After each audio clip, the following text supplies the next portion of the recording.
This is the culmination of the past 2 weeks on Self-Serving Skillet. We are going to use the mayonnaise that we made 2 weeks ago and the buttermilk that we made last week to revive an ancient rivalry. Ranch versus blue cheese. There's really a third sauce at the end, but we'll get to that. Ranch and blue cheese. I really love them both in different applications. But if they're made well, they can both be spectacular. The barrier to entry is pretty low, and we are gonna spend actual physical time of maybe about 5 minutes on each of these sauces.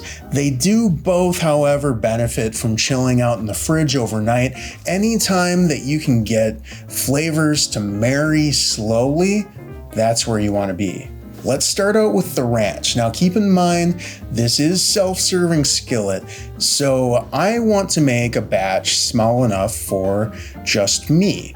Multiplication is easier than division, so I figure if I can show you how to make enough for one, you can decide how many people you're gonna make it for. We're gonna combine half a cup, which is around 120 milliliters, with 3/8 of a cup or 90 milliliters of buttermilk.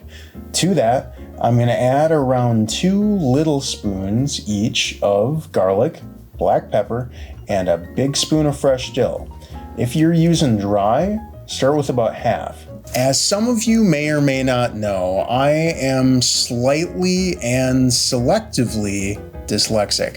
So for the sake of this show moving forward, a tablespoon will be known as a big spoon and a teaspoon will be a little spoon. So those are going to be your main flavor components in ranch dressing: black pepper, garlic, and dill, but we can always complement that. So what I'm going to do is just microplane 1 clove of garlic over this ranch to just give it a different garlic element, and add a little spoon each of chopped parsley. We want flat leaf, not curly, dehydrated onion, and chopped chive. Now, I know these both say garlic and onion powder, but what's actually in these, and what I'm a big fan of, are garlic and onion granules. That just means that they've been dehydrated and that they clump up less than garlic and onion powder, and in my opinion, they also taste better. And if you really want to give this some backbone, I add a splash of Worcestershire sauce and a splash of the pepper sauce of your choice. We're also going to add in about 1/4 little spoon of salt, and then cover that, put it in the fridge, let it rest overnight. While we're doing that, let's make this blue cheese. This one is going to be similar. We could start with all mayo, but I'm going to go with half mayo and half sour cream. That's around 1/4 cup each. Then I want about 3 big spoons of buttermilk to make this just a little thicker than the ranch. Now, to this I'm going to add 1 ounce or around 30 grams of a blue cheese to this dressing. I like a wedge of blue cheese instead of the crumbles, and I'll tell you why. You can stick this in the freezer for about 45 minutes to an hour before you make this dressing, and then you'll be able to grate it into the dressing, giving you smaller pieces, which will suspend a little bit better in your dressing. Another method that requires less forethought but is substantially messier is to smash the blue cheese into the buttermilk with clean hands. It really depends on what texture you're going for in your final product, and I don't really have a favorite method. I really kind of tend to do the one that I didn't do last time. I like garlic and black pepper in this one as well, but instead of the dill, I'm gonna go with some mustard powder, and then you can also liven this up with some Worcestershire sauce, splash of pepper sauce, as well as that 1/4 little spoon of salt. Cover it and put it in the fridge. Try to go overnight, at least a couple hours. Next day, and I'm gonna test those sauces out, those dressings out on some chicken wings. And if you get them whole like me, the best way to manage them is to wrap them up in this little triangle like that. That'll get for some pretty even roasting. The how to manage these is that this part is the shoulder right here, and you have the bicep, the forearm, and just like that. And then you bring the hand back behind the shoulder, and that's where I stop demonstrating because I can still feel pain. I'm gonna wash my hands and throw these in a cold oven, turn it up to 350 degrees Fahrenheit, around 180 Celsius. And the reason for this and the wire rack is that I want to render as much fat out of the skin as possible, and that'll make it nice and crispy. If we're doing oven wings, we want to get them as crispy as we can. Obviously, we're not going to be able to get them as crispy as in a deep fryer. And I'm not seasoning these right now. You can if you want. You can toss them in a little salt, a little pepper, whatever you need, but I'm not seasoning these right now because as that fat drips off, I want to collect it in the pan, use it later. So third bonus sauce time. We're going to make a buffalo wing sauce, and we're going to use that homemade butter that we made last week. I think it was last week. This is about 50 grams of butter, or somewhere around 4 tablespoons. I didn't really have a specific amount of sauce in mind that I wanted to make. This is just the rest of the butter that I have. So this is going to be equal parts butter and Frank's Red Hot. You can use whatever pepper sauce you want, but this was part of the original recipe, part of what makes buffalo wings.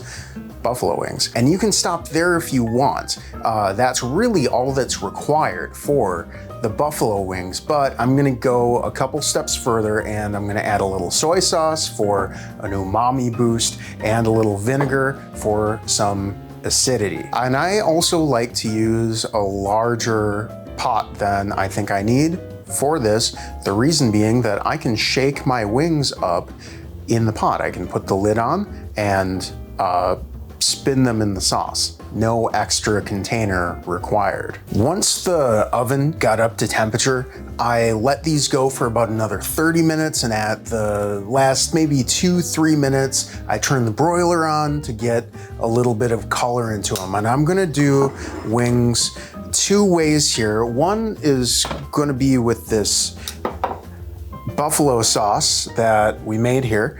So we'll just take a couple of these wings and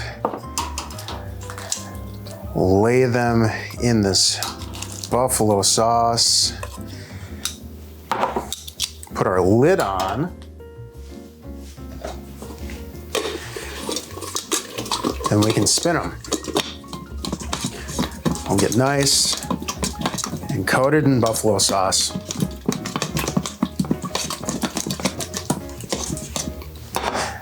And then I was supposed to have a friend come over and taste for me today. We were gonna do a couple of fun things for you here, but he sadly couldn't make it, but he did give me this spice blend. It's just called the 127 Spice Blend from here's the Dill Spice Company here in Minnesota. And what I'm gonna do is just put a little bit of this into a bowl, and I will dry rub a couple of these wings.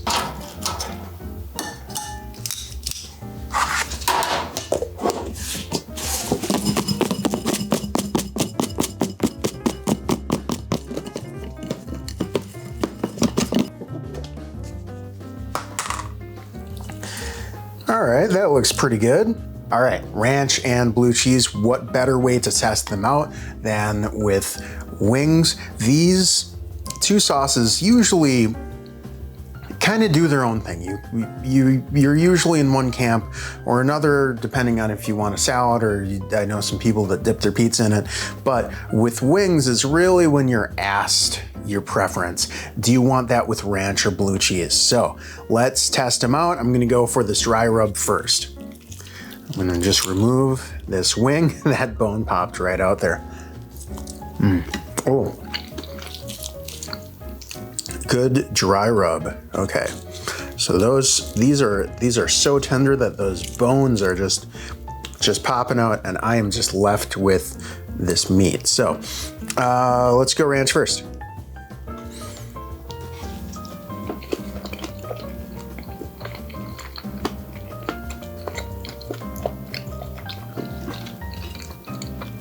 That's a solid ranch. That is a solid ranch. Nice and savory, herbaceous. All right, blue cheese with the dry rub.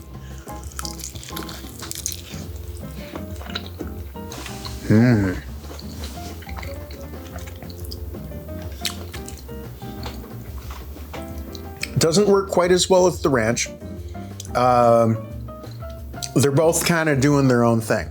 So this is an instance where I feel like the ranch is better suited to this dry rub, which is very sort of garlicky, lemony, savory. I kind of want it on potatoes. And the buffalo sauce. Now, I didn't make the pepper sauce, but I did make the butter that went into these, so I expect these to be very nice. If you're curious about the consistency of the buffalo sauce, I did add a little bit too much vinegar, but it does taste absolutely wonderful. If you want it to be a little more thick, you can go a little more heavy on the butter. You can not add as much liquid. If you want it to be spicier, you could either decrease the butter content or you can add another hotter pepper sauce. You could add cayenne, which is very nice. Oh man, these are just falling apart. I absolutely love this. Okay. I am of the opinion that blue cheese and buffalo sauce just were made for each other. So here we go.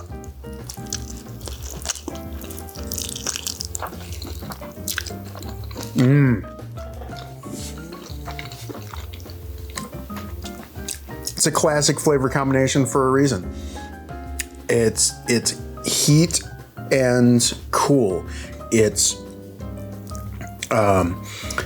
acidic and fatty. It's absolutely wonderful. And then, you know, you gotta have the carrots and the celery.